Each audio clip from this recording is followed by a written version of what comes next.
Shin kuwa ka san ainihin dalilin da ya sa masu kuɗi suke ƙara kuɗi, kai kuma talaka kake ƙara shiga ƙunci da talaucin rayuwa?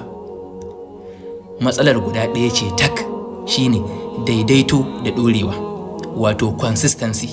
Manzon Allah sallallahu alaihi wasallam ya ce, aikin da Allah ya fi so shine aikin da aka daidaita shi, ko da yana da kaɗan. Shin kana daidaita ayyukanka, kasuwancinka, ibadarka, sallarka da dukkan ayyukanka? Tabbas mafi yawancin attajirai suna kyautata aikinsu da kuma addininsu. Ka yi likin, ka yi comment da sallallahu alaihi wasallam, ka yi sharing domin 'yan uwa su amfana.